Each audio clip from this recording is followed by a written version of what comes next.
ఇప్పుడు మీరు చూస్తున్నది మీనాకారి వర్క్తో తయారైన 100 సంవత్సరాల నాటి చీర.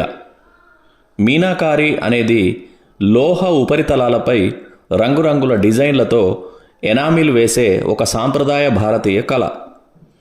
పర్షియాలో ఉద్భవించిన ఈ కళను మొఘలులు భారతదేశానికి తీసుకువచ్చారు. రాజస్థాన్లోని జైపూర్ మరియు బెనారస్ అంటే ఇప్పటి వారణాసి వంటి ప్రాంతాలలో ఇది ముఖ్యంగా అభివృద్ధి చెందింది. మీనాకారి ప్రధానంగా లోహంతో, ముఖ్యంగా ఆభరణాలతో ముడిపడి ఉన్న కళ. సుమారు 100 సంవత్సరాల క్రితం దాని ప్రభావం వస్త్ర రూపకల్పనలోకి, ముఖ్యంగా బనారసీ చీరలపైకి విస్తరించింది. బనారసీ బ్రోకేడ్ చీరలలో ఉపయోగించే నేత సాంకేతికత, దీనిలో రంగురంగుల పట్టుదారాలు బంగారు లేదా వెండి జరీ నమూనాలోకి నేయబడతాయి. అంటే బంగారం, వెండితో లోహపు దారాలను తయారు చేసి ఈ చీరల డిజైన్లతో కలిపి నేస్తారు. అలా ఈ డిజైన్లు మీనాకారి ఆభరణాల రంగుల క్లిష్టమైన రూపాన్ని అనుకరించాయి. మీనాకారి ఎనామిల్ను పోలి ఉండే రంగురంగుల మూలాంశాలను సృష్టించడానికి బహుళ రంగుల పట్టుదారాలను జాగ్రత్తగా నేత మగ్గంలోకి చేర్చేవారు. రంగుల వినియోగంలో నీలం, ఆకుపచ్చ, ఎరుపు, పసుపు వంటి ప్రకాశవంతమైన రంగులను ఉపయోగించి అవి మీనాకారి ఆభరణాలపై కనిపించే ఎనామిల్ రంగులను పోలి ఉండేలా నేస్తారు. ఉదాహరణకు, ఒక నెమలి డిజైన్లో నెమలి శరీరం కోసం నీలం రంగు దారం, ఈకల కోసం ఆకుపచ్చ రంగు దారం, ఆభరణాల మెరుపు కోసం బంగారు జరీని ఉపయోగించేవారు.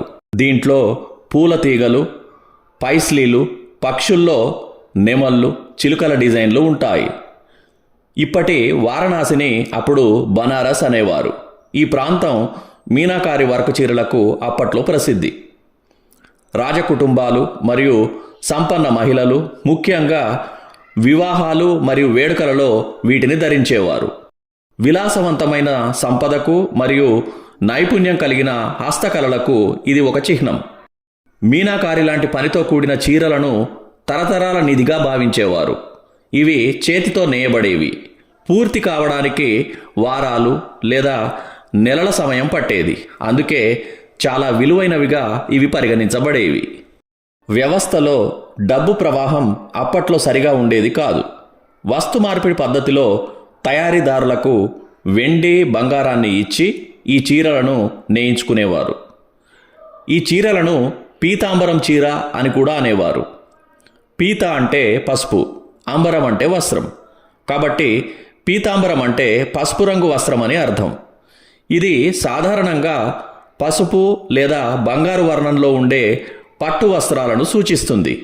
అయితే కేవలం పసుపు రంగుకే పరిమితం కాకుండా మిగతా రంగుల్లో కూడా ఈ వస్త్రాలు తయారయ్యాయి. పీతాంబరం జరీ బంగారు లేదా వెండి దారం అంచులతో లేదా డిజైన్లతో అలంకరించబడి ఉంటుంది. పీతాంబరాలను శుభప్రదంగా భావిస్తారు. అందుకే వీటిని పూజలు, పండుగలు, వివాహాలు మరియు ఇతర శుభకార్యాలకు ఎక్కువగా ఉపయోగిస్తారు. ముఖ్యంగా హిందూ సంస్కృతిలో దేవుళ్లను, ప్రధానంగా విష్ణువును పసుపు రంగు వస్త్రాలతో అలంకరించడం ఆనవాయితీ. విష్ణువును పీతాంబరధారి అంటారు. ఈ వస్త్రం పవిత్రతకు, సంపదకు మరియు దైవత్వానికి ప్రతీకగా నిలుస్తుంది. పీతాంబరం అనే పదం సాధారణంగా పురుషులు ధరించే ధోవతి లేదా కండువా వంటి వస్త్రాలను సూచించినప్పటికీ కొన్నిసార్లు పసుపు రంగు పట్టు చీరలను కూడా పీతాంబరాలుగా వ్యవహరిస్తారు.